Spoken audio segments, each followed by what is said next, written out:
الحمد لله وكفى وسلام على عباده الذين اصطفى أما بعد فأعوذ بالله من الشيطان الرجيم بسم الله الرحمن الرحيم۔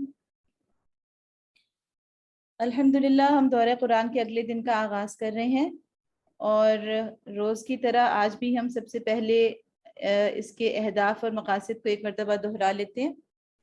ہم جن مقاصد کو لے کر چل رہے ہیں اس میں سب سے پہلا یہ ہے کہ انشاءاللہ ہم قرآن کی تلاوت ضرور ساتھ ساتھ کریں گے، اس لیے میں آپ سے روز گزارش کرتی ہوں کہ آپ لوگ کوشش کیجئے کہ بیٹھ جائیں اس دورے کے لیے الگ سے، اور سلائیڈز آپ کے سامنے کھلی ہوئی ہوں اور آپ ساتھ ساتھ تلاوت کیجئے۔ دوسرا ٹارگٹ ہمارا یہ ہے کہ ہر سورت کا بنیادی سا فہم ہم حاصل کر لیں اور ہر سورت کو پہچان لیں، کیونکہ فہم کے اعتبار سے جو بنیادی یونٹ ہے وہ سورت ہی ہے، تو ہر سورت سے بنیادی واقفیت ہم حاصل کر لیں۔ تیسرا ٹارگٹ ہمارا یہ ہے کہ قرآنی الفاظ ہمارے ذہن میں کچھ ذہن نشین ہوتے چلے جائیں، اور قرآن کے الفاظ پہ غور و فکر کے ذریعے سے ہم اپنے فہم قرآن کی صلاحیت میں اضافہ کرنے کی کوشش کریں۔ چوتھا ٹارگٹ ہمارا یہ ہے کہ عمل کے اعتبار سے ہم نے قرآن سے جڑنا ہے، اور قرآن کے ساتھ ہمارا دل کا، ذہن کا، اور ہمارے کردار و عمل کا اور ہمارے ماحول کا تعلق بڑھتا چلا جائے اس رمضان کے اندر۔ اور اس کا جائزہ بھی انشاءاللہ مجھے پوری امید ہے کہ آپ سب لے رہی ہوں گی ساتھ ساتھ، کہ ہمارے اندر یعنی ہماری ذات میں، ہمارے ماحول میں قرآن کا کتنا اثر اور نفوذ جو ہے وہ بڑھتا چلا جا رہا ہے۔ اور اس کے لیے ضروری ہے کہ ہم روزانہ اپنے عمل کا جائزہ بھی لیں، اور ہر کلاس کے بعد ہم کوئی نہ کوئی عمل کے لیے اصول لیں۔ ہم پارہ 8 پڑھ رہے تھے جس میں کہ ہماری سورۃ الانعام چل رہی ہے، اور ہمارا سبق جہاں تھا وہ میرا خیال ہے کہ ہم نے فَكُلُوا مِمَّا یہ بھی ہم نے پڑھ لیا تھا کہ وَذَرُوا ظَاهِرَ الْإِثْمِ وَبَاطِنَهُ، اور آگے ہم ایک تمثیل سے یعنی آیت نمبر 122 سے ہم اپنے سبق کا آج آغاز کرنے جا رہے ہیں۔ اور سورۃ الانعام کے بارے میں ہم نے یہ سب باتیں دیکھی تھی کہ اللہ یہ آخری دور، مکہ کے آخری دور کی صورت ہے، اور اس میں اللہ تعالیٰ کا بہت جلال ظاہر ہو رہا ہے، اور بہت بھاری اور وزنی صورت ہے، اور اس میں براہ راست اللہ تعالیٰ مخاطب ہو رہے ہیں مشرکین سے، جس کی وجہ سے اس صورت کا ایک بہت زیادہ رعب اور جلال اللہ کا اس میں نمایاں ہو رہا ہے اللہ کی خطاب کی وجہ سے۔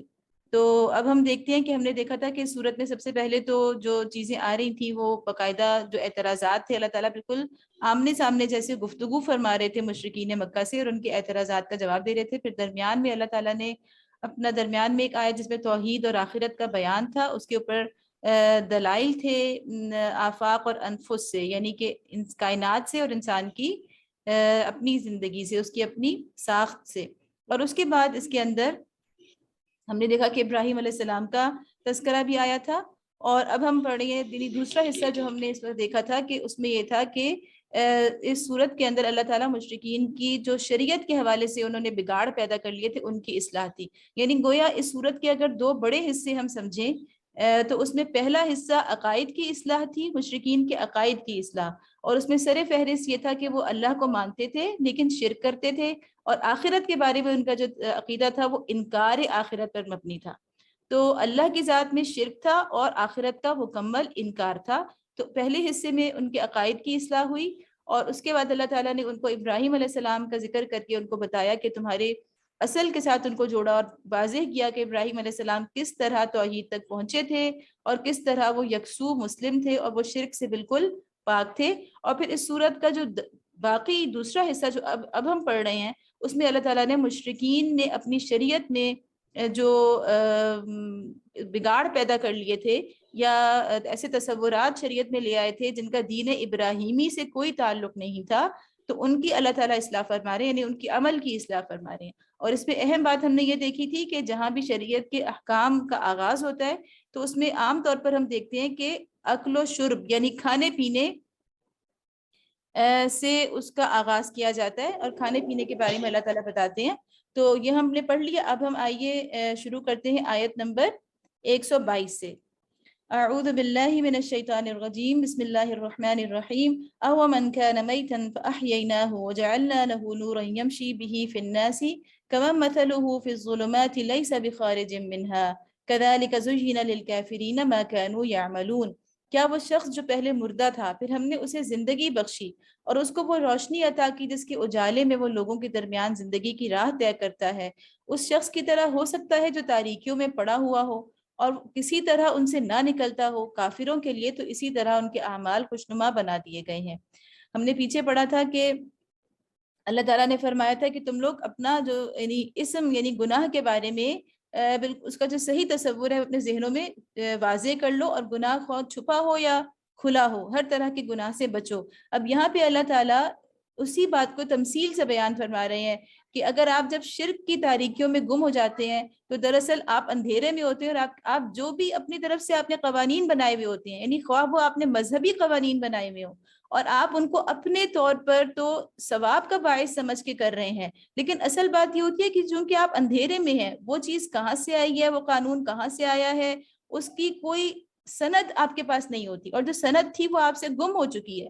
جو ابراہیم علیہ السلام کا دین تھا وہ آپ سے گم ہو چکا ہے، تو گویا آپ تاریکیوں میں ہیں، اور اس تاریکی کے اندر آپ کے جو بھی مذہبی تصورات ہوں گے اور جو بھی عملی لحاظ سے آپ نے جن چیزوں کو مذہبی اعمال میں شامل کیا ہوگا، وہ ایک طرح سے آپ مکمل طور پر تاریکی میں ہوتے ہوئے آپ یہ سب کچھ کر رہے ہیں۔ تو اللہ تعالیٰ فرما رہے ہیں کہ ایک شخص جس کے پاس اب روشنی آ چکی ہے، یعنی محمد صلی اللہ علیہ وسلم، اور ان کے پاس وہی آ رہی ہے جو کہ ابراہیم علیہ السلام کے پاس آتی تھی، اور جس طرح ابراہیم علیہ السلام روشنی میں تھے تو اب محمد صلی اللہ علیہ وسلم بھی مکمل روشنی میں ہے، تو کیا آپ اور وہ برابر ہو سکتے ہیں؟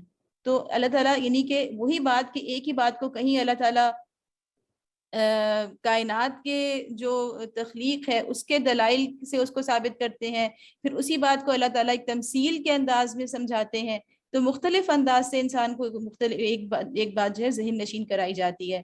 اور آگے اللہ تعالیٰ فرما رہے ہیں کہ وَكَذَلِكَ جَعَلْنَا فِي كُلِّ قَرْيَةٍ أَكَابِرَ مُجْرِمِيهَا لِيَمْكُرُوا فِيهَا وَمَا يَمْكُرُونَ إِلَّا بِأَنفُسِهِمْ وَمَا يَشْعُرُونَ، اور اسی طرح ہم نے ہر بستی میں اس کے بڑے بڑے مجرموں کو لگا دیا ہے کہ وہاں اپنے مکر و فریب کے جال پھیلائیں، دراصل وہ اپنے فریب کے جال میں آپ پھنستے ہیں مگر انہیں اس کا شعور نہیں ہے۔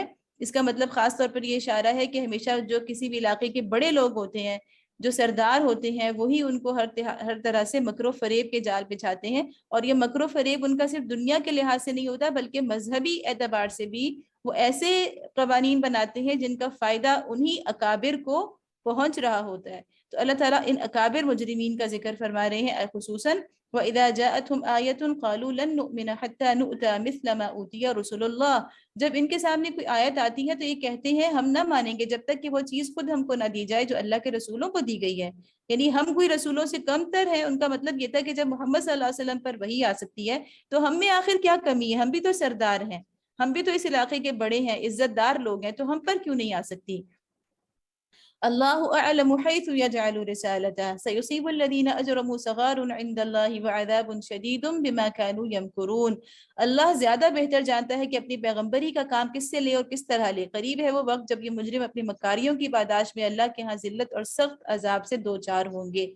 فمن یرد اللہ ان یہدیہ یشرح صدرہ للاسلام، اب یہاں اللہ تعالیٰ فرما رہے ہیں کہ جو ان کا یہ لوگ ہدایت کی طرف نہیں آ پا رہے اور ان کے قدم رک گئے ہیں، تو اس کی وجہ کیا ہے؟ بس یہ حقیقت ہے کہ جسے اللہ ہدایت بخشنے کا ارادہ کرتا ہے اس کا سینہ اسلام کے لیے کھول دیتا ہے۔ ہم بار بار دیکھ رہے ہیں کہ اللہ تعالیٰ ہدایت دینے کو اپنی طرف منسوب کر رہے ہیں کہ اللہ جس کو چاہتا ہے ہدایت دیتا ہے، اور یہاں پہ اللہ تعالیٰ اس کی نشانی کیا بتا رہے ہیں کہ جس کو ہدایت اللہ تعالیٰ دینے کا ارادہ کرتا ہے اس کا سینہ اسلام کے لیے کھول دیتا ہے۔ جیسے ہم عام طور پہ اس اصطلاح کو استعمال کرتے ہیں، شرح صدر، شرح صدر یعنی سینے کا کھل جانا، تو یشرح صدرہ للاسلام، سینے کا کھل جانا اس بات کی علامت ہے کہ انسان کو اطمینان ہو جائے بالکل کہ ہاں یہ دین، یہ اللہ کا حکم، یہ تعلیمات، یہ سب بالکل برحق ہیں۔ تو یہ جو اطمینان قلب کے ساتھ انسان کا دین کے اوپر عمل کرنا ہوتا ہے، اس میں کچھ اور ہی مزہ ہوتا ہے۔ اور جب انسان شک کی دنیا میں رہ کر یا شکوک و شبہات میں گرفتار ہو کر یا ایسا نہ ہو جائے ویسا نہ ہو جائے والی بات میں ہوتا ہے، تو اس وقت تک وہ چلتا تو ہے لیکن اس کو وہ لذت نہیں ملتی جو کہ ایک شرح صدر جس کو حاصل ہو اس کو مل سکتی ہے۔ وَمَن يُرِدْ اور پھر کبھی کسی وقت بھی اس کا دوبارہ گمراہی میں پلٹ جانے کا امکان ہوتا ہے۔ وَمَن يُرِدْ أَن يُضِلَّهُ يَجْعَلْ صَدْرَهُ ضَيِّقًا حَرَجًا كَأَنَّمَا يَصَّعَّدُ فِي السَّمَاءِ كَذَلِكَ يَجْعَلُ اللَّهُ الرِّجْسَ عَلَى الَّذِينَ لَا يُؤْمِنُونَ، اور جسے گمراہی میں ڈالنے کا ارادہ کرتا ہے اس کے سینے کو تنگ کر دیتا ہے، یعنی اس کا دل گھٹتا ہے اس کے اوپر جب اللہ کی آیات تلاوت کی جاتی ہیں، اللہ کے احکام پتہ چلتے ہیں تو اس کا دل گھبراتا ہے اور ایسا بھینچتا ہے کہ اسلام کا تصور کرتے ہی اسے یوں معلوم ہونے لگتا ہے کہ گویا اس کی روح آسمان کی طرف پرواز کر رہی ہے۔ اس طرح اللہ حق سے فرار اور نفرت کی ناپاکی ان لوگوں پر مسلط کر دیتا ہے جو ایمان نہیں لاتے۔ وَهَذَا صِرَاطُ رَبِّكَ مُسْتَقِيمًا قَدْ فَصَّلْنَا الْآيَاتِ لِقَوْمٍ يَذَّكَّرُونَ۔ اللہ تعالیٰ فرما رہے ہیں کہ حالانکہ یہ راستہ تمہارے رب کا سیدھا راستہ ہے، بالکل بغیر کسی شک کے اس پر چل پڑو۔ قد فصلنا الآیات، اور اس کے نشانات ان لوگوں کے لیے واضح کر دیے گئے ہیں جو نصیحت قبول کرتے ہیں۔ لہم دار السلام عند ربہم، اللہ تعالیٰ فرماتے ہیں صرف دنیا میں ہی نہیں بلکہ ان کے لیے ان کے رب کے پاس سلامتی کا گھر ہے۔ یعنی اللہ کے الفاظ میں، اللہ کے کلام میں کتنا یقین ہے، یقین کی کتنی قوت ہے۔ اسی لیے اللہ تعالیٰ فرماتے ہیں کہ وَمَنْ أَصْدَقُ مِنَ اللَّهِ قِيلًا، کہ اللہ کی بات سے زیادہ اور کس کی بات سچی ہوگی۔ تو ہم جب کوئی اور کلام پڑھتے ہیں اور اس میں، اور جب ہم قرآن کو اس کی گہرائی میں ڈوب کر پڑھتے ہیں تو ہمیں ایک خود اس کے الفاظ کے اندر وہ زور اور وہ طاقت ہوتی ہے کہ انسان سے یہ اپنے آپ کو منوا لیتے ہیں۔ ان کے لیے ان کے رب کے پاس سلامتی کا گھر ہے اور وہ ان کا سرپرست ہے اس صحیح طرز عمل کی وجہ سے جو انہوں نے اختیار کیا۔ وَيَوْمَ يَحْشُرُهُمْ جَمِيعًا، اللہ تعالیٰ فرما رہے ہیں جس روز اللہ ان سب کو گھیر کر جمع کرے گا۔ یا معشر الجن قد استكثرتم من الانس وقال اولیاؤهم من الانس ربنا استمتع بعضنا ببعض وبلغنا اجلنا الذي اجلت لنا قال النار مثواكم خالدين فيها الا ما شاء الله ان ربك حكيم عليم۔ تو اس روز وہ جنوں سے خطاب کر کے فرمائے گا کہ اے گروہ جن، تم نے نوع انسانی پر خوب ہاتھ صاف کیا۔ انسانوں میں سے جو ان کے رفیق تھے وہ عرض کریں گے پروردگار ہم میں سے ہر ایک نے دوسرے کو خوب استعمال کیا، یعنی انسان دنیا میں جنوں کو استعمال کرتے رہے اپنے مقاصد کے لیے اور جن انسانوں کو استعمال کرتے رہے اپنے مقاصد کے لیے، اور اب ہم اس وقت پر آ پہنچے ہیں جو تو نے ہمارے لیے مقرر کر دیا تھا۔ اللہ فرمائے گا اچھا اب آگ تمہارا ٹھکانہ ہے، اس میں تم ہمیشہ رہو گے، اس سے بچیں گے صرف وہی جنہیں اللہ بچانا چاہے گا، بے شک تمہارا رب دانا اور علیم ہے۔ اس کا مطلب ہمیں یہاں سے پتہ چلتا ہے کہ جو جنات ہیں وہ بھی انسان کی طرح با اختیار مخلوق ہے اور ان کا بھی حساب کتاب اور ان کو بھی اجر و یعنی عذاب یا اللہ کا جو عذاب یا ثواب میں وہ بھی شامل ہوں گے۔ وَكَذَلِكَ نُوَلِّي بَعْضَ الظَّالِمِينَ بَعْضًا بِمَا كَانُوا يَكْسِبُونَ، دیکھو اس طرح ہم آخرت میں ظالموں کو ایک دوسرے کا ساتھی بنائیں گے اس کمائی کی وجہ سے جو وہ دنیا میں ایک دوسرے کے ساتھ مل کر کرتے تھے۔ یا معشر الجن والانس الم یأتکم رسل منکم یقصون علیکم آیاتی وینذرونکم ولقاء یومکم ھذا، اس موقع پر اللہ ان سے پوچھے گا کہ اے گروہ جن و انس، کیا تمہارے پاس خود تم ہی میں سے وہ پیغمبر نہیں آئے تھے؟ بار بار اللہ تعالیٰ فرماتے ہیں کہ تمہارے اندر سے پیغمبر آئے، کیونکہ اپنے میں سے جو شخص ہوتا ہے اس کو پہچاننا بہت آسان ہوتا ہے، اس کے اوپر ایمان لانا بہت آسان ہوتا ہے۔ جو تم کو میری آیات سناتے تھے اور اس دن کے انجام سے ڈراتے تھے وہ کہیں گے ہاں ہم اپنے خلاف خود گواہی دیتے ہیں۔ آج دنیا کی زندگی نے ان لوگوں کو دھوکے میں ڈال رکھا ہے، مگر اس وقت وہ خود اپنے خلاف گواہی دیں گے کہ وہ کافر تھے۔ آج کیا ہوا ہے کہ غرتہم الحیات الدنیا، دنیا نے انہیں دھوکے میں ڈال دیا ہے۔ تو یہ دنیا کس طرح انسان کو دھوکے میں ڈالتی ہے؟ تو ہم دیکھتے ہیں کہ ہم اگرچہ ہم روز آئے دن اپنے عزیزوں کا اور اپنے قریب کے لوگوں کا دنیا سے جانا دیکھ رہے ہوتے ہیں اور ہم دیکھتے ہیں کہ یہ ایک حقیقت ہے، یعنی موت ہمیں ایک عملی طور پر ایک حقیقت کے طور پر ہم اس کا مشاہدہ بھی کر لیتے ہیں، لیکن اس کے باوجود جو انسان دھوکے میں پڑا رہتا ہے تو اس کی وجہ یہی ہوتی ہے کہ دنیا کو اللہ تعالیٰ نے اتنا خوبصورت بنا دیا ہے۔ جیسے کہ وہ حدیث یہاں پر مجھے یاد آتی ہے کہ جس نبی صلی اللہ علیہ وسلم کی وہ حدیث کہ جب اللہ تعالیٰ نے جنت اور جہنم کو پیدا فرمایا تو فرشتوں سے کہا کہ تم جاؤ اور جنت کو دیکھ کر آؤ، اور فرشتوں نے کہا جب وہ دیکھ کر آئے تو انہوں نے کہا کہ وہ تو اتنی خوبصورت ہے کہ یہاں تو ہر کوئی آنا چاہے گا۔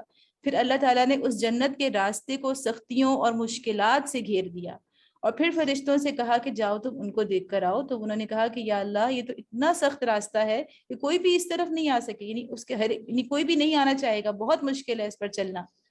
اور اس کے بعد اللہ تعالیٰ نے جہنم کو کہا، جہنم کو دیکھنے کا کہا، فرشتوں نے کہا کہ اللہ یہ اتنی بھیانک ہے کہ یہاں تو کبھی بھی کوئی نہیں آئے گا، یعنی ہر کوئی اس سے دور بھاگے گا۔ لیکن اللہ تعالیٰ نے پھر اس کے راستے کو جب خوبصورتیوں سے اور آسائشوں سے اور نعمتوں سے اور خوشبوؤں سے اور ذائقوں سے طرح طرح کی اللہ تعالیٰ نے اس کو لذتوں سے گھیر دیا، تو پھر فرشتوں کو کہا کہ دیکھ کر آؤ، اور فرشتوں نے کہا کہ اے اللہ یہاں تو ہر کوئی خود بخود اس سمت جائے گا۔ تو اسی طرح یعنی جو یہ حدیث کا مفہوم میں نے آپ کے سامنے رکھا ہے، الفاظ تو میرے سامنے نہیں ہے اس وقت. تو بہرحال یہ کہ جو دنیا ہے وہ اسی طرح انسان کو دھوکے میں ڈالتی ہے کہ ہم سب کچھ دیکھتے ہیں اپنی آنکھوں سے. ہم خود دیکھ رہے ہیں کہ ہم پہلے بچے تھے، ہم کیسے اس عمر تک پہنچ گئے ہیں، اور لازماً یہ جو گزرتا ہوا وقت ہے یہ ہمیں سمجھا رہا ہوتا ہے کہ آپ نے اس سے اگلی سٹیج پہ بھی جانا ہے. وقت کسی کے لیے بھی نہیں رکا کبھی بھی، اور کوئی بھی دنیا میں جب آیا ہے تو ایسا کوئی انسان ہم نے دنیا میں نہیں دیکھا جو ہمیشہ سے یہاں ہو اور ہمیشہ تک ہو. جو بھی آیا وہ یہاں سے گیا ہے. یہ ساری باتیں ہم دیکھتے ہیں، لیکن اس کے باوجود دنیا کی جو لذتیں ہیں، جو رنگینیاں ہیں، وہ انسان کو دھوکے میں ڈال دیتی ہیں، اور کئی طرح کے وہ عذر تراش لیتا ہے اللہ کی نافرمانی یا اللہ کو ناراض کرنے کے لیے. ذالک ان لم یکن ربک مہلک القری بظلم واہلها غافلون. یہ شہادت تم سے اس لیے لی جائے گی کہ یہ ثابت ہو جائے کہ تمہارا رب بستیوں کو ظلم کے ساتھ تباہ کرنے والا نہ تھا جبکہ ان کے باشندے حقیقت سے ناواقف ہوں. یعنی اللہ تعالیٰ فرما رہے ہیں یہ جو مکالمہ ہوگا انسانوں کے ساتھ جہنم میں ڈالنے سے پہلے، تو یہ کیوں ہوگا؟ اس لیے نہیں کہ اللہ کو علم نہیں تھا، اللہ کے پاس تو پورے دفتر رجسٹر کے رجسٹر بھرے ہوئے تھے ان کے اعمال کے، لیکن ان کے اپنے اوپر حجت قائم کرنے کے لیے اللہ تعالیٰ پوچھیں گے تاکہ انہیں خود سمجھ آ جائے کہ ہاں یہ واقعی ہمارے اعمال کا نتیجہ ہے.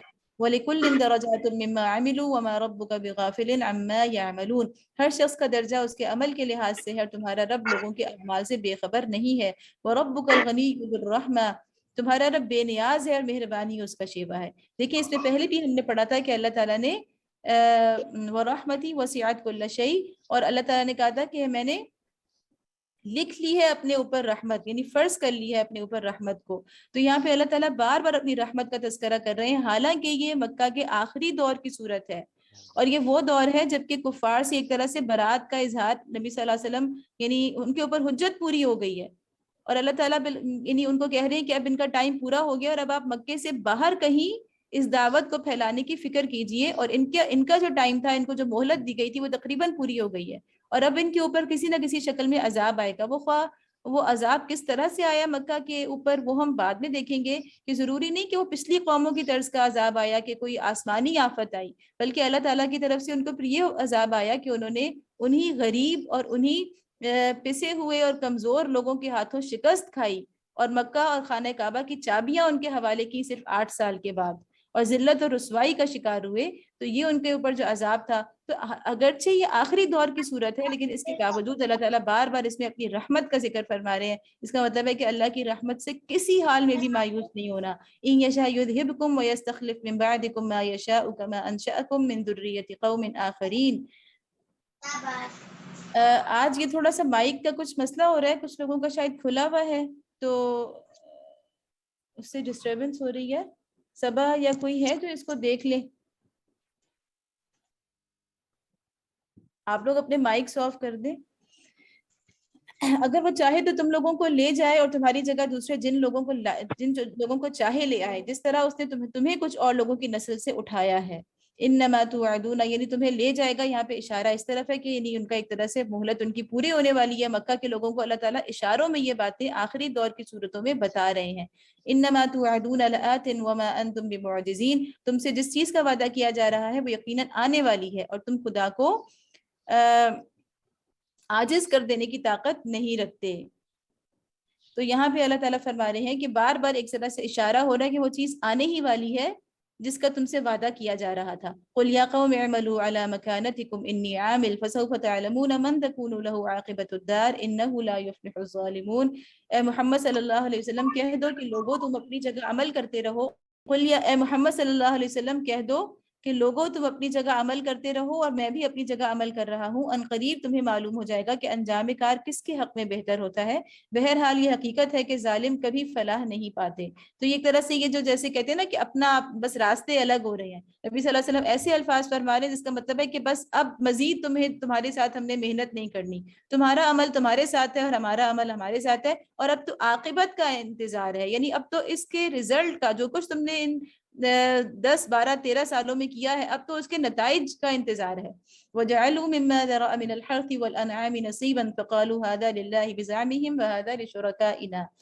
ان لوگوں نے اللہ کے لیے خود اسی کی پیدا کی ہوئی کھیتیوں اور مویشیوں میں سے ایک حصہ مقرر کیا ہے اور کہتے ہیں یہ اللہ کے لیے ہے. اب یہ ان کی شریعت، یعنی جو انہوں نے مذہبی اعمال کی جو انہوں نے اپنے سامنے ایک لسٹ بنائی ہوئی تھی، تو اس میں جو خرابیاں تھیں ان کے نزدیک، جو مذہبی اعمال میں جو خود ساختہ انہوں نے اپنی طرف سے چیزیں رکھ لی تھی اور ان میں جو خرابیاں تھیں، اللہ تعالیٰ ان کی نشاندہی فرما رہے ہیں کہ ان لوگوں نے اللہ کے لیے خود اسی کی پیدا کی ہوئی کھیتیوں اور مویشیوں میں سے ایک حصہ مقرر کیا، یعنی اللہ نے ہی پیدا کیا ہے اور اللہ کے لیے ایک حصہ مقرر کرتے ہیں، یعنی اللہ کا تم حصہ مقرر کرو گے تو سب کچھ اللہ کا ہے، اور کہتے ہیں یہ اللہ کے لیے ہے اور بزعوں میں خود، اور یہ ہمارے ٹھہرائے ہوئے شریکوں کے لیے، یعنی کیا ان کے شریک بھی پیدا کر رہے تھے؟ کیا وہ ان کا یہ عقیدہ تھا کہ یہ جو سارا جو کچھ زمین سے اگتا ہے ہمارے لیے، یا جو کچھ ہمیں جانوروں سے ملتا ہے، تو ان کا کیا یہ عقیدہ تھا کہ اس میں لات اور عزا اور منات اور حبل کا بھی کوئی حصہ ہے؟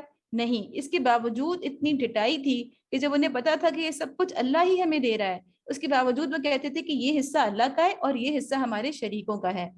فما كان لشركائهم فلا يصل الى الله وما كان لله فهو يصل الى شركائهم ساء ما يحكمون۔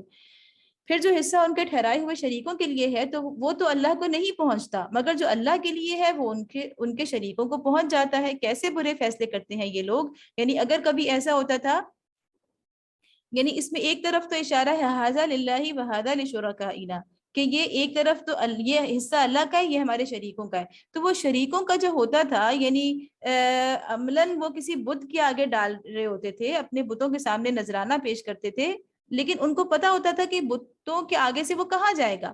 ظاہر جو کچھ بھی بتوں کے آگے پیش کیا جاتا ہے، یہ آج بھی آپ دیکھیں ہمارے ہاں بھی جو شرک کی قسمیں نکل آئی ہیں، اس میں درباروں پر اور عرس جہاں ہوتے ہیں اور یہ جو اس طرح کی چیزیں، تو آخر وہاں جو نذرانے لوگ چڑھاتے ہیں وہ کس کے پاس جاتے ہیں؟ وہ ان پجاریوں کے پاس جاتے ہیں، یا وہ اس یہاں یعنی مسلمانوں کے اندر جو اس طرح کی درگاہیں جو لوگ چلا رہے ہوتے ہیں، وہ ان کے پیروں کے پاس جاتے ہیں، گدی نشینوں کے پاس جاتے ہیں جو یہ سارے سلسلے چلا رہے ہیں۔ تو اصل بات یہ ہے کہ یہ مذہبی اجارہ داری ہے، یعنی ایک طرح سے بٹورنے کا، لوگوں سے مال بٹورنے کے لیے اس مذہبی طبقے نے ایسی شریعت بنائی ہوئی ہوتی ہے، ایسے احکام بنائے ہوئے ہوتے ہیں جس سے ان کو اپنی مال کا جو وہ ہے رخ ہے وہ سارا ان کی طرف ہو جائے۔ اور پھر اس میں بھی کیا کہ اگر دیکھو یہ تصور دیتے ہیں کہ اگر جیسے تقسیم کرتے تھے اور ایک ڈھیر رکھا ہوا ہے اللہ کے لیے اور دوسرا ڈھیر بنا کے رکھا ہوا ہے کسی بھی چیز کا، غلے کا یا کچھ بھی، تو دوسرا ڈھیر بنا کے رکھا ہوا ہے اپنے شرکاء کے لیے، یعنی شریکوں اپنے بتوں کے لیے، اگر اللہ والے میں سے کچھ کم ہو گیا تو کوئی مسئلہ نہیں، لیکن یہ جو شریکوں کا جو ہے، جو بتوں کا ہے، اس میں سے کم نہیں ہونا چاہیے۔ تو مسئلہ کیا تھا کہ مینٹیلٹی یہ ڈیولپ کی ہوئی تھی کہ دیکھو اللہ تو معاف کرنے والا ہے، اس کے حق میں کوئی کمی ہو گئی تو کوئی مسئلہ نہیں ہے، وہ تو غفور الرحیم ہے، لیکن ان شریکوں کا کم نہیں ہونا چاہیے، ادھر سے کم ہوا تو کوئی تمہارے اوپر کوئی آفت آ جائے گی۔ تو اس کی وجہ کیا کہ یہ قانون اصل میں بنا کون رہا تھا، یہ دیکھنے کی بات ہے۔ جب اللہ قانون نہیں دیتا، جب آپ اللہ کا دیا ہوا قانون نہیں لیتے تو آپ کسی نہ کسی بندے کے قانون پہ چل رہے ہوتے ہیں، اور جو بھی قانون کوئی بندہ بناتا ہے، ایک انسان یا انسانوں کا کوئی گروپ یا انسانوں کی کوئی پارلیمنٹ، تو وہ جو قانون بناتی ہے اس میں ظاہر سی بات یہ اپنے مفادات کو وہ مقدم رکھتے ہیں، اس میں اپنے مفادات کو وہ ضرور سیکیور کرتے ہیں، محفوظ، ان کا تحفظ یقینی بناتے ہیں۔ تو یہ اصل وہ چیز ہے کہ جب انسانوں کو آپ اختیار دیتے ہیں قانون سازی کا، چاہے وہ دنیا کے معاملات میں ہو یا مذہبی معاملات کے اندر ہو، تو وہ گروہ جو ہے وہ اس سے فائدہ اٹھا رہا ہوتا ہے۔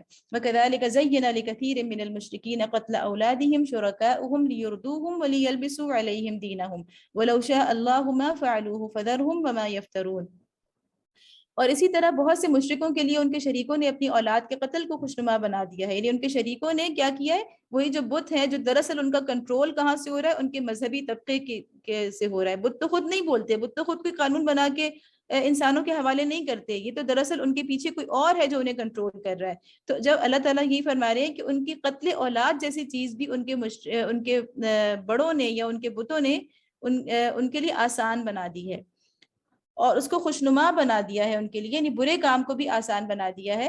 لِيُرْدُوهُمْ وَلِيَلْبِسُوا عَلَيْهِمْ دِينَهُمْ، تاکہ ان کو ہلاکت میں مبتلا کریں۔ وہ چاہتے ہیں کہ ان کی نسل کم ہو جائے، ان کا اپنا اس سے کوئی نہ کوئی فائدہ وابستہ ہے، اور ان پر ان کے دین کو مشتبہ بنا دیں، ان کے اوپر بالکل انہیں کنفیوز کر دیں ان کے دین کے معاملے میں۔ اگر اللہ چاہتا تو یہ ایسا نہ کرتے، لہٰذا انہیں چھوڑ دو کہ اپنی افتراء پردازیوں میں لگے رہیں۔ افتراء پردازیاں یعنی جھوٹ گھڑنا۔ وَقَالُوا هَٰذِهِ أَنْعَامٌ وَحَرْثٌ حِجْرٌ، کہتے ہیں یہ جانور اور یہ کھیت محفوظ ہیں، لا یطعمها الا من نشاء بزعمهم، انہیں صرف وہی لوگ کھا سکتے ہیں جنہیں ہم کھلانا چاہیں، ٹھیک ہے، یعنی ہم جس کے لیے چاہیں گے وہی اس میں سے حصہ پائے گا. او انعام حرمت ظہورها وانعام لا يذكرون اسم الله عليها افتراء عليه، حالانکہ یہ پابندی ان کی خود ساختہ ہے. پھر کچھ جانور ہیں جن پر سواری اور بار برداری حرام کر دی گئی ہے، یعنی اپنے سے کہہ دیا کہ اس پہ سواری نہیں کرنی، اس پہ سامان نہیں لے جانا، یعنی یہ سب قوانین ان کے اپنے وضع کردہ ہیں. اور کچھ جانور ہیں جن پر اللہ کا نام نہیں لیتے، یہ سب کچھ انہوں نے اللہ پر افطرا کیا ہے. سیجزیہم بما کانوا یفترون، ان قریب اللہ انہیں ان افطرا پردازیوں کا بدلہ دے دے گا. یہ طرح طرح کے اپنے لیے انہوں نے حرام حلال کے قاعدے بنائے ہیں، اور اللہ تعالیٰ اس کو افطراء علیہ کہہ رہے ہیں، اللہ پہ جھوٹ باندھنا. اللہ پہ جھوٹ کس لیے ہے؟ کیونکہ دینی احکام تو اللہ ہی دے سکتا ہے. تو جب آپ نے کوئی کسی بات کو آپ یہ سمجھتے ہیں کہ اس میں ثواب ہے یا اس میں گناہ ہے، یعنی آپ کوئی چیز دین میں شامل کرتے ہیں لیکن وہ دین میں نہیں ہوتی، تو اللہ کی طرف سے دین نہیں بنایا گیا ہوتا، اللہ نے اس کا حکم نہیں دیا ہوتا، تو ایک طرح سے ہم اللہ پہ جھوٹ باندھ رہے ہیں. بالکل یہی حکم آج کل اگر ہم دیکھیں مسلمان معاشرے کے اندر جتنی بھی شکلیں ہیں گمراہی کی، بدعات کی، ایسے سارے اعمال یا شرک کی جو شکلیں ہیں، وہ ساری وہی چیزیں ہیں کہ جن کو لوگ ثواب سمجھ کے کر رہے ہیں. ہمیں اس بارے میں بہت حساس ہونے کی ضرورت ہے.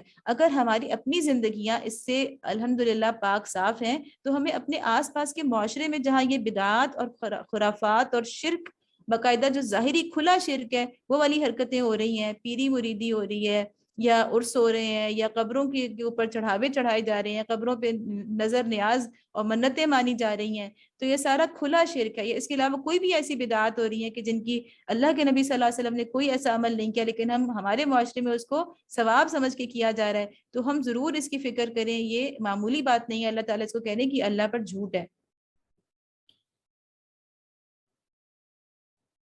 یہ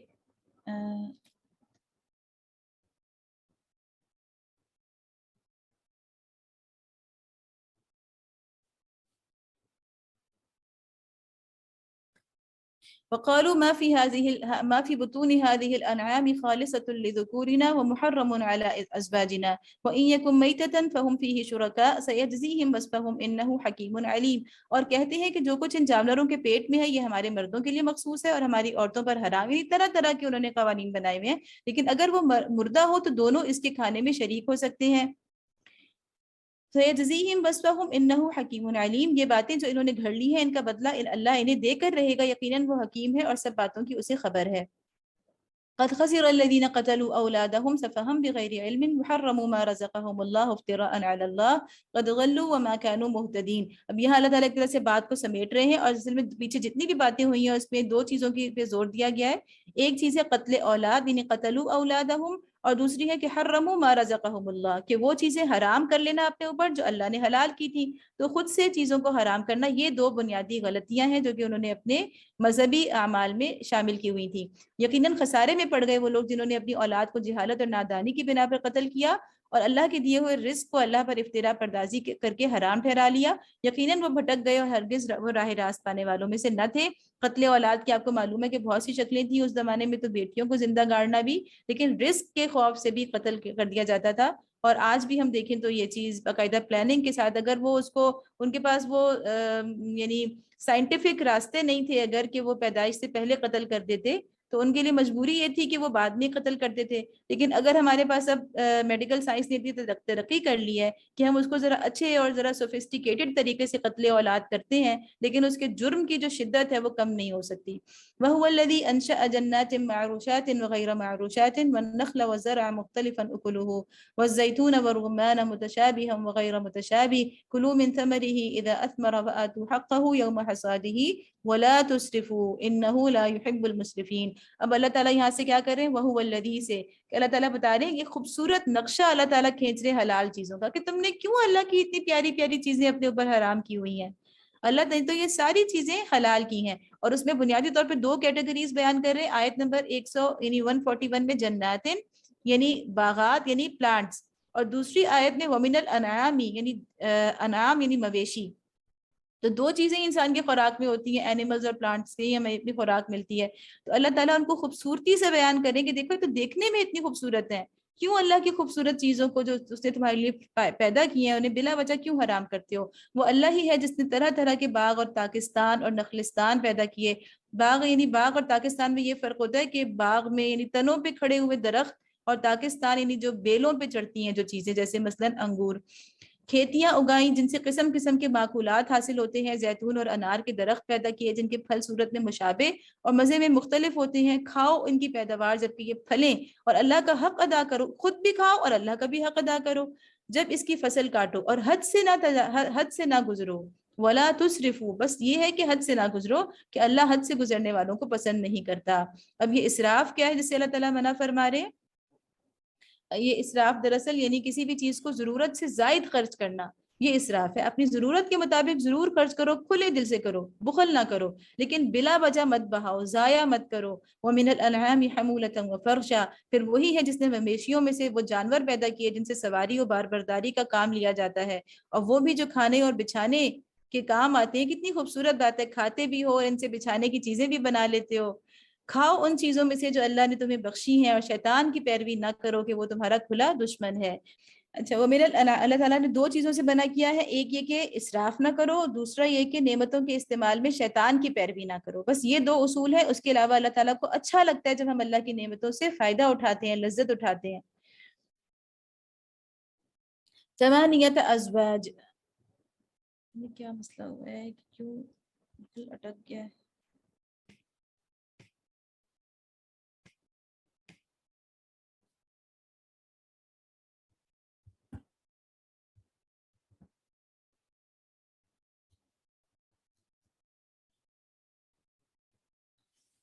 أعوذ بالله من الشيطان الرجيم. ثمانية أزواج من الضأن اثنين ومن المعز اثنين قل آذكرين حرم أم الأنثيين أما اشتملت عليه أرحام الأنثيين نبئوني بعلم إن كنتم صادقين.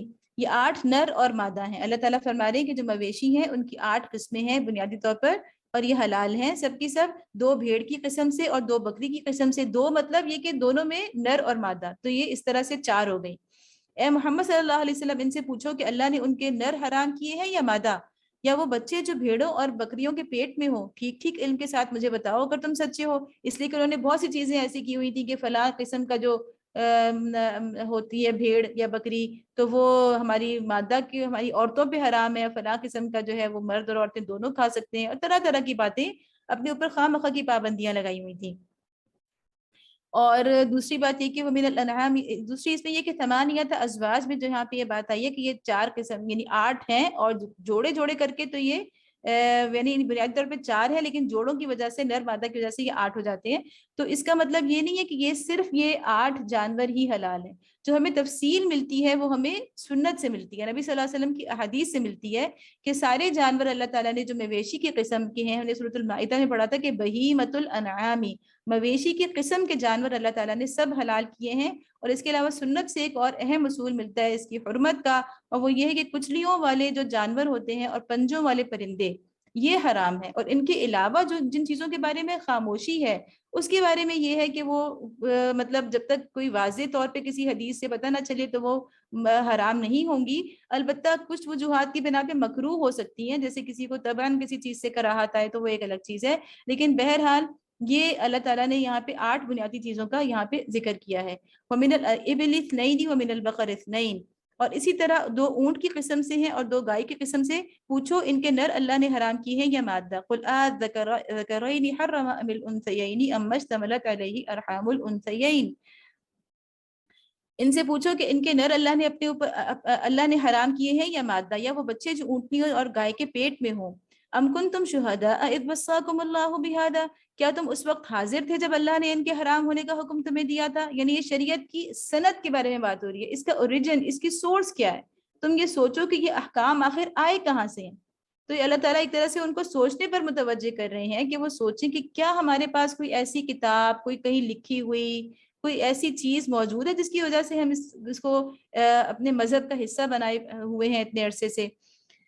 فمن اظلم ممن افترى على الله كذبا ليضل الناس بغير علم ان الله لا يهدي القوم الظالمين.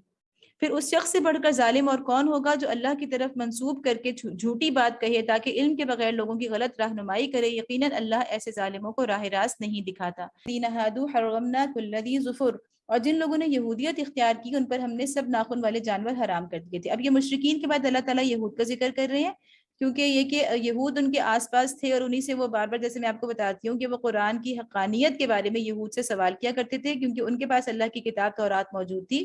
تو جب وہ دیکھتے تھے کہ ان کی شریعت میں بھی اس طرح کی چیزیں ہیں، تو اللہ تعالیٰ ان کی بھی اصلاح فرما رہے ہیں کہ ان کے ہاں جو تم یعنی غیر ضروری قسم کی پابندیاں دیکھ رہے ہو یہود کی شریعت میں، تو وہ بھی دراصل اللہ کی طرف سے نہیں تھی، بلکہ اللہ نے ان کے اوپر جو ایسی چیزیں کی تھیں کہ ان پر ناخن والے جانور حرام کر دیے تھے۔ یا وَمِنَ الْبَقَرِ وَالْغَنَمِ حَرَّمْنَا عَلَيْهِمْ شُحُومَهُمَا إِلَّا مَا حَمَلَتْ ظُهُورُهُمَا أَوِ الْحَوَايَا أَوْ مَا اخْتَلَطَ بِعَظْمٍ ذَلِكَ جَزَيْنَاهُمْ بِبَغْيِهِمْ وَإِنَّا لَصَادِقُونَ۔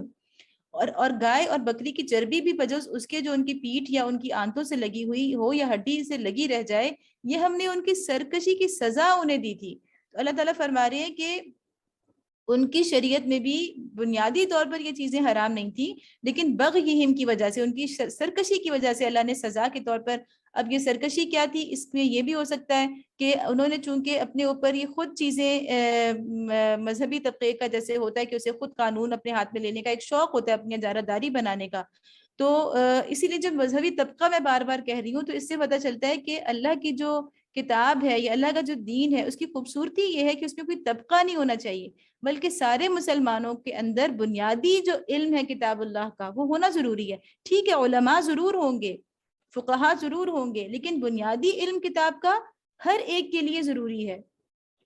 اسی لیے آپ کو علم ہے کہ حضرت عمر نے اپنے دور میں جب اسلامی ریاست کی حدود بہت دور دور تک پھیل گئی تھی اور 3 بر اعظموں تک جو تھی وہ اسلامک اسٹیٹ تھی اور نئے نئے لوگ دین میں داخل ہو رہے تھے، انہیں کچھ بھی قرآن کا علم نہیں تھا، تو حضرت عمر نے باقاعدہ ایک نصاب بنا دیا تھا، جیسے ہم کہیں کہ پرائمری لیول تک کا، ٹھیک ہے، اور اس میں وہ ہر ایک کے لیے یعنی کمپلسری تھا، تو ایک وہ کچھ صورتیں اس کے اندر رکھ دی تھی، مثلا سورۃ الحج تھی، اس میں سورۃ النور تھی، اس طرح کچھ صورتیں تھیں جن کو انہوں نے ہر سٹیزن کے لیے جو بھی اسلامی ریاست کا شہری ہوگا اس کے لیے یہ نصاب جو تھا کچھ صورتوں پر مشتمل، یہ لازمی کر دیا تھا کہ کم از کم اتنا علم ہر مسلمان کو قرآن کا ہونا چاہیے۔ تو بار بار یہ جو بات آ رہی ہے کہ بغیہم، ان کی سرکشی کیا تھی کہ ان کے جو کچھ لوگوں نے قوانین بنا لیے اور حرام و حلال کے، اور اس کے بعد اللہ نے ان کو اسی کے اوپر رہنے دیا سزا کے طور پہ کہ ٹھیک ہے اگر تم اپنے لیے شریعت کو تنگ کرنا چاہتے ہو تو تنگ کرو، پھر تنگ میں ہی رہو۔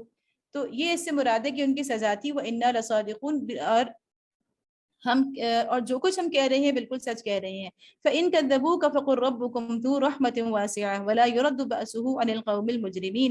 دیکھیں ایک مرتبہ پھر اللہ کی وسیع رحمت کا تذکرہ آیا۔ اب اگر وہ تمہیں جھٹلائیں تو ان سے کہہ دو کہ تمہارے رب کا دامن رحمت وسیع ہے اور مجرموں سے اس کے عذاب کو پھیرا نہیں جا سکتا۔ سَيَقُولُ الَّذِينَ أَشْرَكُوا لَوْ شَاءَ اللَّهُ مَا أَشْرَكْنَا۔ یہاں پھر وہی والی بات آئی ہے، یہ مشرک لوگ تمہاری ان باتوں کے جواب میں ضرور کہیں گے کہ اگر اللہ چاہتا تو نہ ہم شرک کرتے، ولا حرمنا من شیء، اور نہ ہمارے باپ دادا اور نہ ہم کسی چیز کو حرام ٹھہراتے۔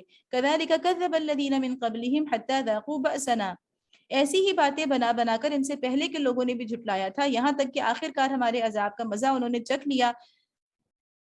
قل هل عندكم من علم فتخرجوه لنا ان تتبعون الا الظن وان انتم الا تخرصون۔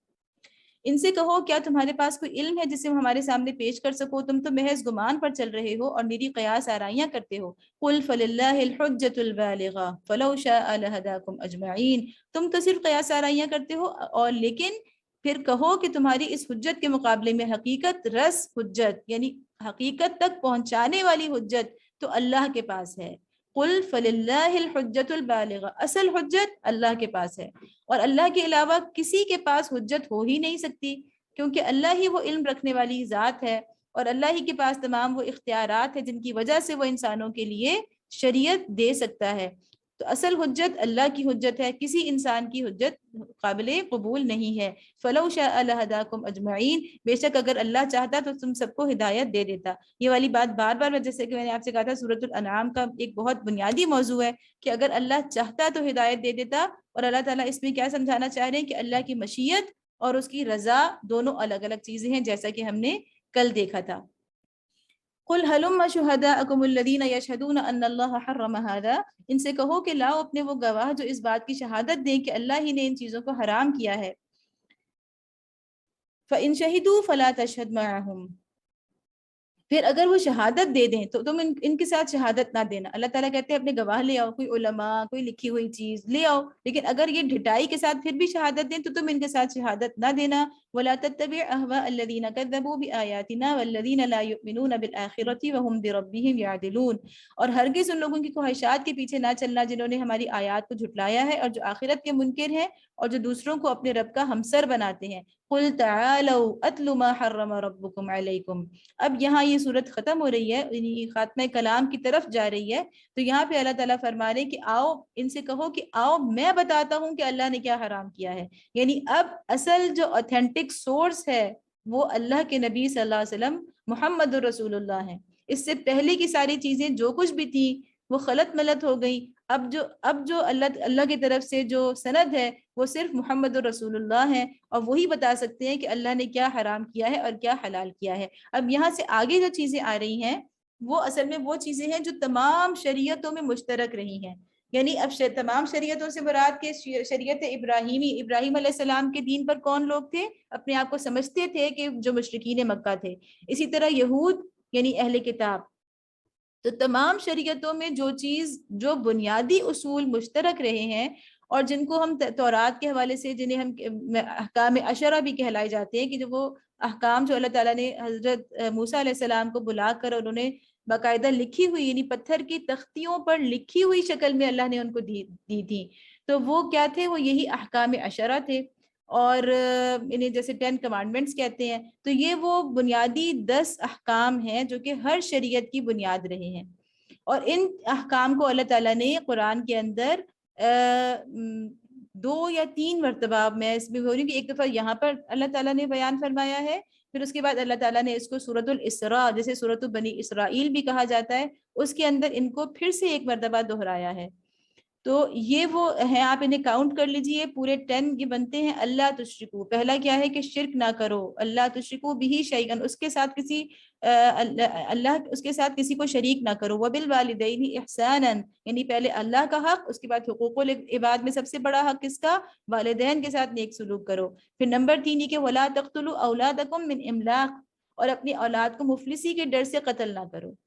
یعنی مفلسی کے ڈر سے، اب ہم نے جو اپنے لیے سٹینڈرڈز بنا لیے ہیں، تو ہمارے مفلسی میں یہ بھی آ جاتا ہے کہ، یعنی ایک تو یہ ہے کہ مفلسی کسی بھی درجے کی ہو سکتی ہے نا، تو ہر انسان جو ہوتا ہے وہ اپنے اپنے اعتبار سے سوچتا ہے.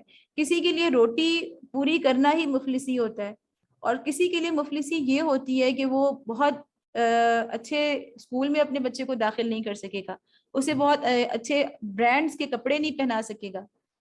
تو اب یہ مفلسی کے بھی جو ہم نے اپنے لیے، ہر انسان اپنے ذہن سے سوچتا ہے، اپنے حالات کے مطابق سوچتا ہے. تو اللہ تعالیٰ کہہ رہے ہیں کہ جو بھی تمہارا تصور ہے مفلسی کا، بہرحال تو مفلسی کے ڈر سے اپنی اولاد کو قتل نہ کرو. تو بہرحال اس میں یہ ہے کہ کسی یعنی قتل اولاد کو باقاعدہ ایک اپنے لیے کہنا چاہیے کہ زندگی کا ایک بالکل بنیادی اصول بنا لینا، اور فیملی پلاننگ کو، اور یہ چیز بالکل بھی اللہ کی شریعت کی روح کے مطابق نہیں ہے. البتہ کسی بھی وجہ سے، کسی مصلحت کے پیش نظر، کسی صحت کی خرابی کی وجہ سے اگر آپ اس طرح سے کچھ کریں، احتیاط کریں، یا آپ کچھ وقفے کے لیے کرنا چاہیں، تو وہ چیز ایک الگ ہے. لیکن باقاعدہ اس کو ایک مہم بنا لینا، اور اس کو ایک بہت بڑی کہنا چاہیے کہ سمجھداری سمجھنا، یا اس کو ایک سٹیٹس سمبل کی حد تک لے جانا کہ کم بچے جو ہیں وہی ایک سٹیٹس کی آپ کی ایک علامت ہے. تو یہ چیز بہرحال ہمیں بار بار قرآن میں ملتی ہے کہ اس سے آپ کے اندر کیا ہو رہا ہے کہ مٹیریلزم، جو یہ بات تھی مشرکین کے ہاں بھی کیا تھا کہ وہ ٹوٹلی انکار کرتے تھے آخرت کا، اور آخرت کے انکار سے کیا ہوتا ہے کہ مٹیریلزم جو ہے دراصل وہ یہی ہے کہ آخرت کوئی نہیں ہے، بس دنیا ہی سب کچھ ہے. تو یہ اسی سے یہ چیز نکلتی ہے، اسی سوچ سے برآمد ہوتی ہے. نحن نرزقکم وإیاہم، اللہ تعالیٰ فرما رہے ہیں کہ تم رزق نہیں دیتے، ہم ان کو رزق دیتے ہیں، تمہیں بھی رزق دیتے ہیں اور انہیں بھی. اس کے بعد نمبر 4 ہے وَلَا تَقْرَبُوا الْفَوَاحِشَ مَا ظَهَرَ مِنْهَا وَمَا بَطَنَ، اور بے شرمی کی باتوں کے قریب بھی نہ جاؤ، خواہ وہ کھلی ہوں یا چھپے. یعنی چھپ کے بھی غلط کام نہیں کرنا، بے حیائی کا کام نہیں کرنا، ایسا کام نہیں کرنا جس کو ہم لوگوں کے سامنے نہیں کر سکتے، کوئی بھی فحش کام، کوئی غلط کام. تو وہ چھپ کے جیسے منع ہے اسی طرح سامنے بھی. وَلَا تَقْتُلُوا النَّفْسَ الَّتِي حَرَّمَ اللَّهُ إِلَّا بِالْحَقِّ. پانچواں کیا ہے کہ کسی بھی جان کو قتل نہیں کرنا جسے اللہ نے محترم ٹھہرایا ہے. تو اب یہاں سے پتہ چلتا ہے کہ ہماری شریعت کے اندر اللہ تعالیٰ نے صرف 3 لوگوں کو یعنی کہ اس کا قتل جائز ہے یا بھی کہنا چاہیے کہ قتل واجب ہے. ایک وہ جس کا قصاص کے بدلے یعنی قتل کے بدلے قتل, جس نے کسی کو قتل کیا ہو جان بوجھ کر. دوسرا وہ جو اسلام سے پھر گیا ہو یعنی مرتد اور وہ اسلامی ریاست کا شہری ہو. اور تیسرا یہ کہ جس نے شادی شدہ زانی. تو یہ 3 قتل ہیں. اور اس کے علاوہ جو دو اور قتل ہیں وہ تو اجتماعی مفاد کے لیے, جیسے کہ آیا ہم نے پڑھا ہے قتال جو جہاد ہے تلوار سے جنگ ہے, اس میں اگر کوئی قتل ہو جاتا ہے تو وہ ایک اجتماعی مفاد کے لیے ہے. اور دوسری اس میں جو چیز ہے جو ہم نے سورۃ المائدہ میں پڑھی تھی حد الحرابہ میں, کہ جو لوگ اسلامی ریاست کے اندر دہشت گردی یا اس طرح کی کوئی چیز پھیلاتے ہیں یعنی بغاوت کرتے ہیں حکومت کے خلاف, تو ان کو دبانے کے لیے بھی اللہ نے اس کا بھی ایک جو حد رکھی ہے وہ قتل کی. تو یہ قتل ہیں, ان کے علاوہ کسی قسم کا قتل جو ہے وہ اسلام کے اندر نہیں ہے. اور جو بعض چیزیں اسلام سے وابستہ کی جاتی ہیں, جیسے مثلاً آپ کو میں یہاں ضرور ذکر کروں گی کہ غیرت کے نام پہ قتل ہمارے یہاں ایک بہت بڑا مسئلہ ہے سوسائٹی کا. بہت ہی کہنا چاہیے کہ اسے کیا کہنا چاہیے کہ افسوسناک ایک المیہ ہے ہمارے معاشرے کا. اور اس کو جو جاہلی تصور ہے اس میں اس کو سمجھا جاتا ہے کہ بہت بڑی دینداری ہے کہ آپ نے غیرت آپ کی جو ہے وہ اس کو دین سے جوڑ کر اور اس کے غیرت کے جذبات کو اپنے دین کے جذبات سے جوڑ کر اور اس کو دین کا ایک طرح سے لبادہ دے کر کیا جاتا ہے کہ غیرت کے نام پہ آپ کسی بھی بچے یا بچی کو اٹھا کے قتل کر دیں. تو یہ چیز اسلام کے اندر بالکل یعنی کھلا ظلم ہے اور اس کی کوئی گنجائش جو ہے وہ اسلام کے اندر نہیں ہے. اس کے بعد ہے کہ ذالکم وصاکم بہ لعلکم تعقلون.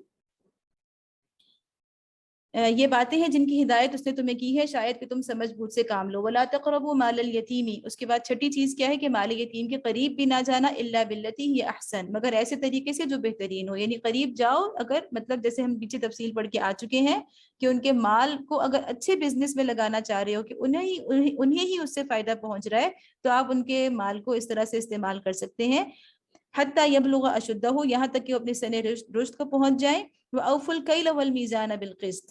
یہ 7واں حکم ہے اور اس میں کیا ہے کہ ناپ تول میں پورا انصاف کرو. لا نکلف نفسا الا وسعها, ہم ہر شخص پر ذمہ داری کا اتنا ہی بار رکھتے ہیں جتنا اس کے امکان میں ہے. یہاں اللہ تعالیٰ نے کہا کہ آپ یعنی ناپ تول میں یعنی اللہ تعالیٰ ظاہر کمی بیشی انسان سے ہو سکتی ہے لیکن اللہ اتنا ہی پکڑے گا جتنا کہ انسان کے بس میں ہے. وَإِذَا قُلْتُمْ فَعْدِلُوا وَلَوْ كَانَ ذَا قُرْبَى, اور جب بات کہو انصاف کی کہو خواہ معاملہ اپنے رشتہ داروں ہی کا کیوں نہ ہو. وَبِعَهْدِ اللَّهِ أَوْفُوا, اور اللہ کے عہد کو پورا کرو. ذَلِكُمْ وَصَّاكُمْ بِهِ لَعَلَّكُمْ تَذَكَّرُونَ. ان باتوں کی ہدایت اللہ نے تمہیں کی ہے شاید کہ تم نصیحت حاصل کرو. تو یہ وہ ساری چیزیں ہیں, 9 احکام یہاں پر ہو گئے. اور اس کے بعد اگلا حکم ہم اگلی آیت میں دیکھ رہے ہیں, وَأَنَّ هَذَا صِرَاطِي مُسْتَقِيمًا فَاتَّبِعُوهُ وَلَا تَتَّبِعُوا السُّبُلَ فَتَفَرَّقَ بِكُمْ عَنْ سَبِيلِهِ ذَلِكُمْ وَصَّاكُمْ بِهِ لَعَلَّكُمْ تَتَّقُونَ. اس کی ہدایت یہ ہے کہ یہی میرا سیدھا راستہ ہے لہٰذا تم اسی پر چلو. آخری کیا ہے کہ بس اس پورے راستے کی پیروی کرو, اس راستے پر چلو اور دوسرے راستوں پر نہ چلو کہ وہ اس کے راستے سے ہٹا کر تمہیں پراگندہ کر دیں گے. یہ ہے وہ ہدایت جو تمہارے رب نے تمہیں کی ہے شاید کہ تم کجروی سے بچو. ثم آتینا موسیٰ الکتاب تماما علی الذی احسن وتفصیلا لکل شیء وہدی ورحمۃ لعلہم بلقاء ربہم یؤمنون. پھر ہم نے موسیٰ علیہ السلام کو کتاب عطا کی جو بھلائی کی روش اختیار کرنے والے انسان پر نعمت کی تکمیل اور ہر ضروری چیز کی تفصیل اور سراسر ہدایت اور رحمت تھی. اور اس لیے بنی اسرائیل کو دی گئی تھی کہ شاید لوگ اپنے رب کی ملاقات پر ایمان لائیں. اللہ تعالیٰ بار بار اللہ کی کتاب اللہ کو کیا کہتے ہیں, جہاں ہدن کہتے ہیں وہاں رحمت بھی کہتے ہیں. یعنی کتاب اللہ کے سائے میں جو آ جاتا ہے تو گویا وہ اللہ کی رحمت کے سائے میں آ جاتا ہے. وَهَذَا کتاب, اب اللہ تعالیٰ فرما رہے کہ موسیٰ علیہ السلام کو تو وہ دی تھی لیکن اب وَهَذَا کتاب, اور اب یہ کتاب انزلناہ ہم نے نازل کی ہے, مبارکن یہ بڑی بابرکت ہے, فَاتَّبِعُوهُ بس اب اس کی پیروی کرنی ہے. یعنی موسیٰ علیہ السلام کی وہ شریعت اب وہ جو کیا کہنا چاہیے کہ اب اس پر عمل نہیں ہے. اب جو اگلا ایڈیشن ہے اللہ کی ہدایت کا, جو سب سے لیٹسٹ ایڈیشن ہے وہ قرآن ہے اور جو آخری ہے. اب عمل اس پر ہوگا, ایمان پچھلی کتابوں پر لائیں گے لیکن عمل کے لیے فَاتَّبِعُوهُ بس اس کتاب کی اتباع ہوگی اور کسی کتاب کی اتباع نہیں ہوگی. وَاتَّقُوا لَعَلَّكُمْ تُرْحَمُونَ, اور تقوی کی روش اختیار کرو، بعید نہیں کہ تم پر رحم کیا جائے. ان تقولوا انما انزل الكتاب على طائفتين من قبلنا. اللہ تعالیٰ فرما رہے ہیں کہ ہم نے کیوں یہ نازل کی، یعنی قرآن کیوں نازل کیا. اب تم یہ نہیں کہہ سکتے کہ کتاب تو ہم سے پہلے کے دو گروہوں کو دی گئی تھی، طائفتین یعنی یہود اور نصارہ. تو مشرکین سے اللہ تعالیٰ فرما رہے ہیں کہ اب تمہارے پاس یہ حجت نہیں ہے کہ تم کہتے کہ بھئی ان کو تو کتاب دی تھی اللہ نے، ہمیں تو کتاب ہی نہیں دی. وَإِن كُنَّا عَنْ دِرَاسَتِهِمْ لَغَافِلِينَ، اور ہم کو کچھ خبر نہ تھی کہ وہ کیا پڑھتے پڑھاتے ہیں. او تقولوا لو ان انزل علينا الكتاب لكنا اهدى منهم، اور اب تم یہ بہانہ بھی نہیں کر سکتے کہ اگر ہم پر کتاب نازل کی گئی ہوتی تو ہم ان سے زیادہ راست رو ثابت ہوتے. فقد جاءكم بينة من ربكم وهدى ورحمة، تمہارے پاس تمہارے رب کی طرف سے ایک دلیل روشن یعنی بینہ آ گئی ہے، اور ہدایت اور رحمت آ گئی ہے. قرآن کو اللہ نے کیا کہا کہ یہ بینہ ہے، بالکل کھول دیتی ہے، بالکل ذہن کو کلیئر کر دیتی ہے. بینہ کی ہوتی ہے واضح نشانی جو انسان کے اوپر بالکل اچھی طرح چیزوں کو واضح کر دے. اور یہ کیا ہے؟ ہدن ہے، ہدایت دیتی ہے، سیدھے راستے پہ ڈالتی ہے. اور رحمتن یعنی اس سے بڑھ کے نہ صرف ہدایت دیتی ہے بلکہ یہ اللہ کی رحمت کا باعث بنتی ہے. فمن ازلم ممن كذب بآیات اللہ وصدف عنها، اب اس سے بڑھ کر ظالم کون ہوگا جو اللہ کی آیات کو جھٹلائے اور ان سے منہ موڑے. سنجزی الذین یصدفون عن آیاتنا سوء العذاب بما كانوا یصدفون، جو لوگ ہماری آیات سے منہ موڑتے ہیں انہیں اس روگردانی کی پاداش میں ہم بدترین سزا دے کر رہیں گے.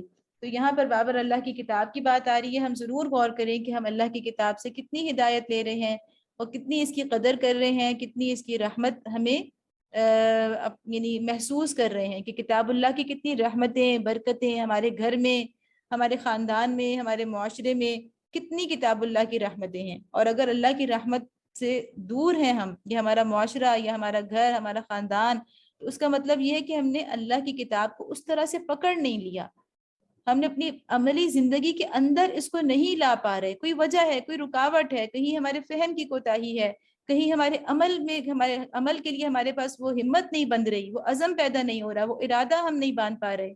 تو کہیں نہ کہیں مسئلہ ہے، کہیں نہ کہیں رکاوٹ ہے کہ کتاب اللہ کے ساتھ ہمارا تعلق عمل کا اور عملی زندگی کا اس طرح کا نہیں بن رہا کہ یہ کتاب ہمارے لیے رحمت کا ذریعہ بن جائے دنیا میں بھی. هل ينظرون الا ان تاتيهم الملائكه او ياتي ربك او ياتي بعض ايات ربك، کیا اب لوگ اس کے منتظر ہیں کہ ان کے سامنے فرشتے آ کھڑے ہوں، یا تمہارا رب خود آ جائے، یا تمہارے رب کی بعض ترین نشانیاں نمودار ہو جائیں. کتاب تو آ گئی، اس کے بعد تو کوئی چیز آنی نہیں ہے. سورۃ الانعام میں اللہ نے شروع سے بتا دیا تھا کہ میں نے تو کوئی اور معجزہ نہیں دینا. اے نبی صلی اللہ علیہ وسلم، اگر آپ چاہتے ہیں تو آپ آسمان میں سیڑھی لگا کے لے آئیں، لیکن اللہ کی یہ مشیت نہیں ہے کہ اس طرح کے معجزات لائے جیسا کہ پچھلے نبیوں کو دیے گئے. تو اللہ تعالیٰ پھر فرما رہے ہیں کہ کتاب تو آ گئی اور یہی معجزہ ہے اس امت کے لیے، تو اس کے بعد اور اب یہ کس چیز کا انتظار کر رہے ہیں.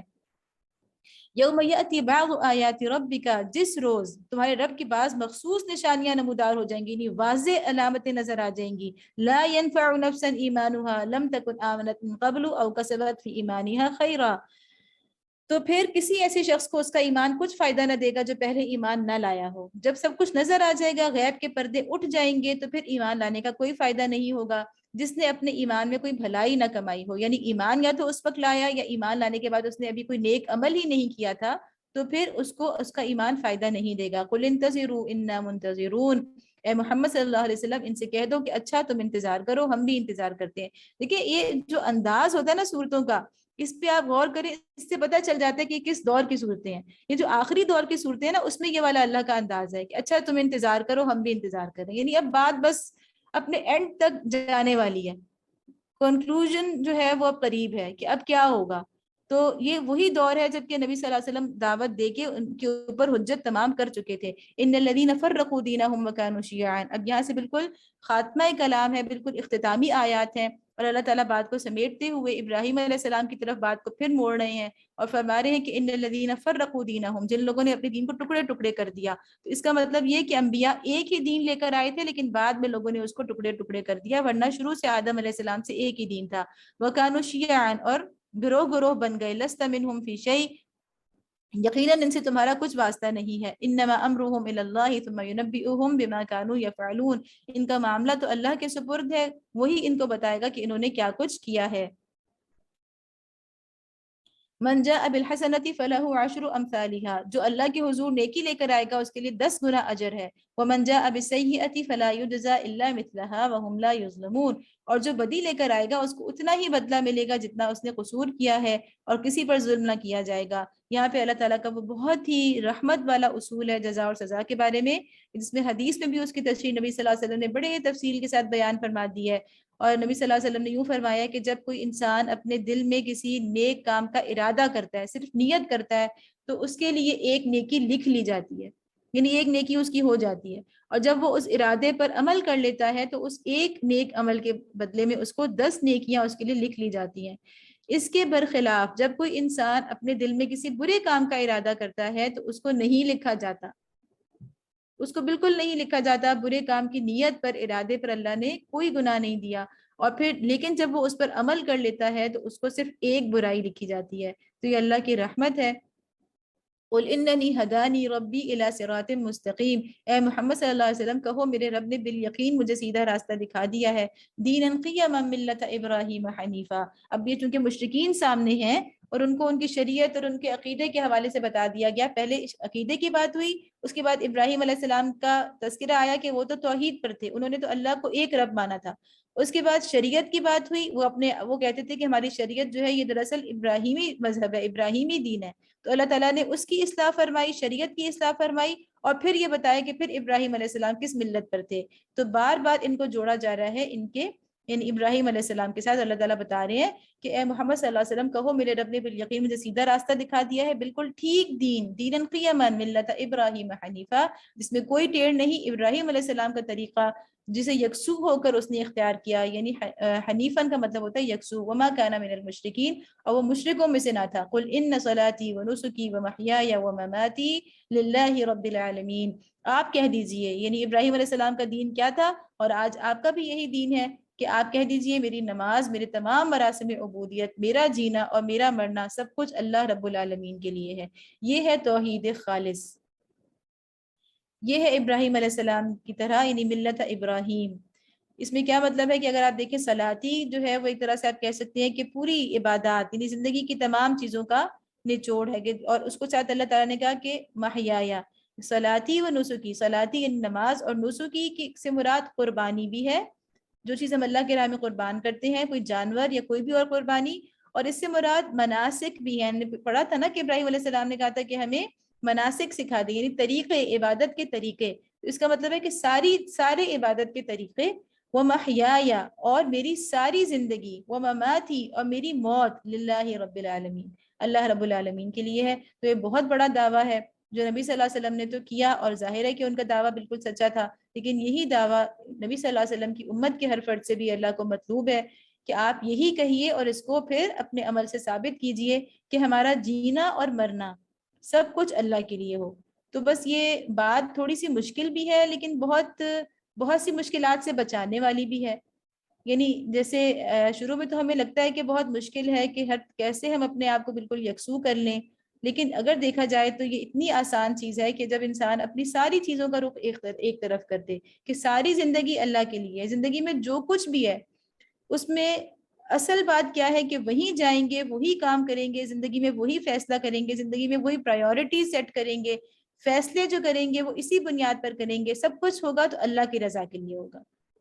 تو بات بڑی آسان ہو جاتی ہے. اللہ نے نہ ہمیں اچھا کھانے سے منع کیا ہے، نہ اللہ نے ہمیں تعلقات بنانے سے، دوستوں رشتہ داروں سے ملنے ملانے سے منع کیا ہے، نہ اللہ نے ہمیں، بلکہ یہ سب چیزیں ہم کریں گے زندگی کے سارے معاملات کو اللہ نے بلکہ اپنی عبادت کہا ہے. یعنی بچوں کی خدمت بھی کریں گے، شوہر کی خدمت بھی کریں گے، گھر کو بھی چلائیں گے اپنی، اگر ہم کہیں جاب کر رہے ہیں اس کے بھی حقوق ادا کریں گے، ایک شہری کے طور پہ اپنے ملک اور اپنی قوم سے بھی وفاداری کریں گے. لیکن ہر چیز میں ہمارا مقصد کیا ہوگا، ہمارا نقطۂ نظر کیا ہوگا کہ اس میں اللہ کی رضا کہاں ہے، اللہ نے کیسے اولاد کے ساتھ تعلق نبھانے کا کہا ہے، اللہ نے شوہر کے ساتھ تعلق کس طرح رکھنے کا کہا ہے، اللہ نے ایک اچھے شہری کا کانسیپٹ کیا دیا ہے، اسلامی ریاست کے فرائض کیا بتائے ہیں، اور ایک اچھے شہری کا کام کیا ہے کہ وہ ریاست کو اسلامی ریاست کے طور پر دیکھے، نہ کہ وہ کسی اور نظر سے. تو یہ ساری چیزیں جو اللہ تعالیٰ نے ہمیں بتا دی ہیں کہ میری سیاست بھی ہوگی تو اللہ کے لیے ہوگی، میری زندگی کی ساری خوشی غمی بھی ہوگی تو اللہ کے لیے ہوگی، اور میری زندگی کے ذاتی معاملات ہوں گے یا میرے حقوق العباد کے معاملات ہوں گے، میرا لین دین ہوگا تو وہ سب کچھ کیوں ہوگا؟ اللہ کے لیے ہوگا۔ تو یہ بات اتنی اگر انسان کو حاصل ہو جائے، اور یہی ہماری کوشش ہے، یہی ہمارا ٹارگٹ، اور یہی ہمارا کہنا چاہیے کہ ہم سے مطلوب ہے اللہ کو، تو اگر یہ حاصل ہو جائے تو یہ بہت آسان بھی ہے کہ انسان کو پھر کسی بات کا غم نہیں ہوتا، کسی بات پہ حسرت نہیں ہوتی، اس لیے کہ اس نے جو کچھ بھی کیا اس کی نیت خالص تھی، اور وہ نیت کیا تھی؟ اللہ کی رضا۔ لا شریک اللہ، اس میں آپ یہ کہہ سکتے ہیں کہ صلاۃ جو ہے اس کو آپ محیا سے ملا سکتے ہیں، کہ صلاۃ ایک طرح سے پوری پوری زندگی جو ہے وہ نماز کی طرح خالص ہو جائے، کیونکہ نماز کیا ہے؟ بدنی عبادت ہے، تو پوری زندگی اسی طرح ہم سمجھے کہ جیسے ہم نماز میں ہیں، جیسے نماز میں ہم اللہ کے آگے کھڑے ہوتے ہیں نا، اور عاجزی کے ساتھ کھڑے ہوتے ہیں، جھکتے ہیں، تو سمجھے پوری زندگی ایک نماز ہے، ٹھیک ہے؟ پوری زندگی میں اسی طرح اللہ کے آگے عاجزی اختیار کرنی ہے، اسی طرح اللہ کے آگے جھکنا ہے، اپنی نہیں چلانی، اللہ کی ماننی ہے۔ تو ایک طرح سے صلاتی اور محیایا، اور نسکی کیا ہے؟ قربانی اللہ کی، اور اس کے ساتھ کیا ہے؟ مماتی۔ تو جب قربانی کریں، جب ہم کوئی چیز قربان دیں، کہیں ہمیں لاس ہوتا ہے، ہم دنیا میں زندگی میں بہت سی قربانیاں دے رہے ہوتے ہیں نا، ہم سب کچھ لے تو نہیں رہے ہوتے، بلکہ ہم بہت کچھ لوگوں کو دے بھی رہے ہوتے ہیں، ہم بہت سی قربانیاں اپنی اولاد کے لیے دیتے ہیں، بہت سی قربانیاں اپنے خاندان کے لیے دیتے ہیں، اپنے ملک اور قوم کے لیے دیتے ہیں، اور پھر سب سے بڑی قربانی کیا ہوتی ہے؟ موت۔ ہماری موت کس راہ میں ہوئی ہے، کس مقصد کے لیے ہوئی ہے؟ تو یہ قربانیاں ہماری ساری، اس کو آپ موت، کہ جس طرح ہماری قربانیاں اللہ کے لیے ہوتی ہیں، اس طرح ہماری موت بھی اللہ کے لیے ہو۔ تو یہ ساری چیزیں مل کے، کہ ہماری نماز اللہ کے لیے خالص ہوگی تو پوری زندگی کے اعمال اللہ کے لیے خالص ہوں گے، ہماری قربانیاں جہاں ہم لاس اٹھائیں گے، جہاں ہم زندگی میں دوسروں کو کچھ دیں گے، کچھ پیچھے ہٹ جائیں گے خود اور دوسروں کو آگے کریں گے، تو وہ بھی اللہ کے لیے ہونا چاہیے، کسی اور وجہ سے نہیں ہونا چاہیے، کسی اور کی خوشنودی کے لیے نہیں ہونا چاہیے۔ تو پھر ہماری انشاءاللہ موت بھی قربانی ہی کی موت ہوگی، موت بھی اللہ کے راستے کی ہی موت ہوگی، موت بھی شہادت کی ہی موت ہوگی۔ اور اسی لیے نبی صلی اللہ علیہ وسلم نے یہ دعا ہمیں یعنی مانگنا بھی سکھائی ہے کہ ہم اللہ تعالیٰ سے کیا مانگیں؟ کہ سعادت کی زندگی اور شہادت کی موت۔ اب ہم آگے جا رہے ہیں۔ قل اغیر اللہ ابغی ربا وہو رب کل شیء، کہو کیا میں اللہ کے سوا کسی اور کوئی اور رب تلاش کروں، حالانکہ وہی ہر چیز کا رب ہے۔ ولا تکسب کل نفس الا علیہا، ہر شخص جو کچھ کماتا ہے اس کا ذمہ دار وہ خود ہے۔ ولا تزر وازرۃ وزر اخری، کوئی بوجھ اٹھانے والا دوسرے کا بوجھ نہیں اٹھاتا۔ ثم الی ربکم مرجعکم فینبئکم بما کنتم فیہ تختلفون، پھر تم سب کو اپنے رب کی طرف پلٹنا ہے، اس وقت وہ تمہارے اختلافات کی حقیقت تم پر کھول دے گا۔ بہت پیارا دین ہے، کوئی کسی کا بوجھ نہیں اٹھا رہا، اور ہر کوئی اپنے عمل کا پورا بدلہ پائے گا۔ وَهُوَ الَّذِي جَعَلَكُمْ خَلَائِفَ الْأَرْضِ وَرَفَعَ بَعْضَكُمْ فَوْقَ بَعْضٍ دَرَجَاتٍ لِيَبْلُوَكُمْ فِيمَا آتَاكُمْ إِنَّ رَبَّكَ سَرِيعُ الْعِقَابِ وَإِنَّهُ لَغَفُورٌ رَحِيمٌ، وہی ہے جس نے تم کو زمین کا خلیفہ بنایا اور تم میں سے بعض کو بعض کے مقابلے میں زیادہ بلند درجے دیے، تاکہ جو کچھ تم کو دیا ہے اسی میں تمہاری آزمائش کرے۔ بے شک تمہارا رب سزا دینے میں بھی بہت تیز ہے اور بہت درگزر کرنے والا اور رحم فرمانے والا ہے۔ خلائف الارض کی بات کی اللہ تعالیٰ نے، اور بتایا کہ خلائف الارض بنا کے اللہ نے کیا؟ درجات، سب کو ایک درجے کا خلیفہ نہیں بنایا، بلکہ مختلف درجوں کے خلیفہ، ہر ایک کا دائرہ، کوئی صرف اپنے گھر تک خلیفہ ہے، کوئی اس سے باہر اس کا خلافت کا دائرہ کسی اور اس سے بڑا ہے، کسی کا دائرہ اس سے بڑا ہے، جس کے اللہ نے جتنا اختیار دیا ہے اس کی خلافت وہیں تک ہے۔ اور اس میں اللہ تعالیٰ نے اس میں درجات، ان کا یہ مطلب یہ ہے کہ کسی کو اللہ نے علم زیادہ دے دیا ہے تو اس نے علم کے میدان میں اللہ کی یعنی اس نے اس کو اپنے علم کو اللہ کے راستے میں استعمال کرنا ہے۔ کسی کو اللہ نے مال زیادہ دے دیا ہے تو اس نے مال کو اللہ کے راستے میں استعمال کرنا ہے۔ کسی کو اللہ نے کسی اور کہیں کسی جگہ کا اختیار دے دیا ہے تو اس نے اپنے اختیار کو اللہ کے راستے میں استعمال کرنا ہے۔ تو یہ مختلف چیزیں اللہ تعالیٰ نے جیسے پیغمبروں کے بارے میں فرمایا تھا کہ ان کو بھی ہم نے ایک کو دوسرے پر فضیلت دی ہے، اسی طرح اللہ تعالیٰ انسانوں کو بھی اللہ تعالیٰ فرما رہے ہیں کہ تمہیں درجات میں مختلف کس لیے بنایا ہے؟